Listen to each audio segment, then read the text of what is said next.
বাসাংসি জীর্ণানি যথা বিহায় নবানি গৃহ্ণাতি নরহ পরাণি তথা শরীরানি বিহায় জীর্ণা নৈন্যানি সংজাতি নবানি দেহি। অর্জুন, এই যে মৃত্যু জিনিসটা কি তোমাকে বলি।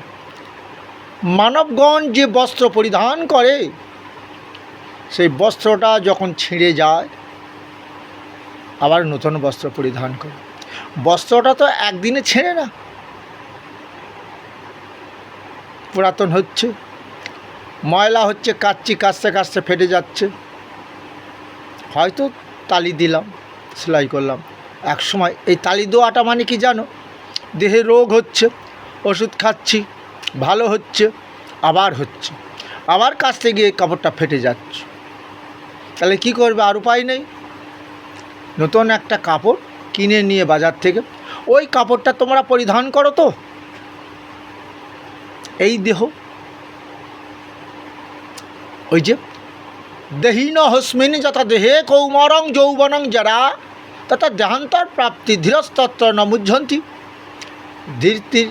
ধীর স্থির পণ্ডিতগণ মোহিত হয় না, তারা জানে এই দেহে কুমারকাল আসবে, যৌবনকাল আসবে, জরাকাল আসবে, সহস্র ব্যাধি দেহটাকে আক্রমণ করবে। এই জরাকালে আস্তে আস্তে এই দেহটার প্রতি আমাদের বিদ্বেষ জন্মাবে।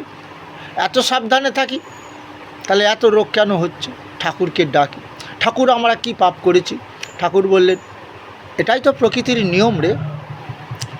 কাপড় যখন পুরাতন হয়ে যায়, ছিঁড়ে যায়, একটু কাচতে গেলে, পরতে গেলে ফেটে যায়, মানুষের দেহটাও এক সময় জরাকাল যখন আসে, এই রকমই একটা ব্যাধি সারে আর একটা ব্যাধি ধরে, কোনো ব্যাধি আর নির্মূল হচ্ছে না, সারছে না। তাহলে আবার সেই দেহটার মৃত্যুর প্রয়োজন আছে। মৃত্যু তাহলে কি জিনিসটা বুঝতে পেরেছ? এটাই প্রকৃতির নিয়ম। তাহলে আমরা কি মৃত্যুর পর শান্তি পেতে পারবো না? জাতস্য ধ্রুব মৃত্যু ধ্রুবং জন্ম মৃত্যুস্ব তস্মাৎ পরিহার জর্তে নতং সজিত। বলে মরে গেলে লাটাটা যেন চুকিয়ে যায়, আর এই রোগ ভোগ করতে পারছি না। কিন্তু না, হবে না তো।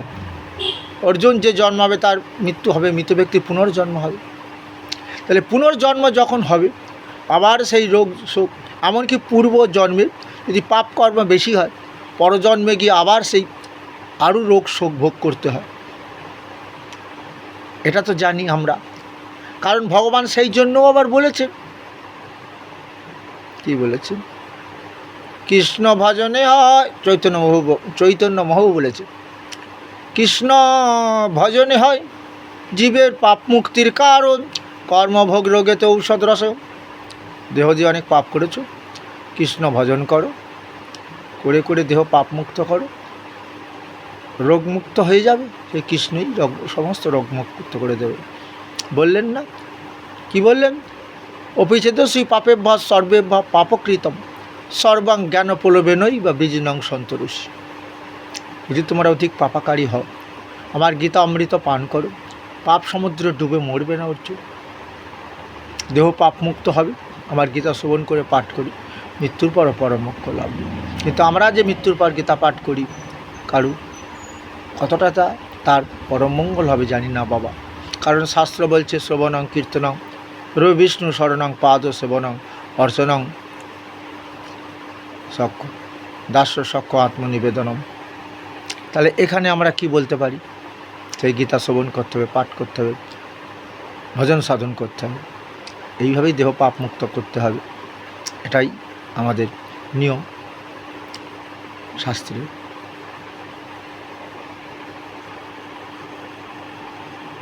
কারণ আমরা হলাম আর্য, বেদ পড়তাম, বেদেতে 4টে ভাগ আছে, ব্রহ্মচার্য, গার্হস্থ্য, বানপ্রস্থ, সন্ন্যাস। ব্রহ্মচার্য পালন করলাম, পড়াশোনা করলাম, বেদ পড়লাম, এবারে সংসার জীবনে এলাম। সংসার জীবনে এই রোগ শোক আস্তে আস্তে দেহ আক্রমণ করে, সবাইকে সব কিছু ছেড়ে দিয়ে বনে গিয়ে সেই পরমেশ্বরের ভজনা করা হয়, বানপ্রস্থ বলা হয়। বোঝা যাচ্ছে এই কথাগুলো? এটাই নিয়ম প্রকৃতির।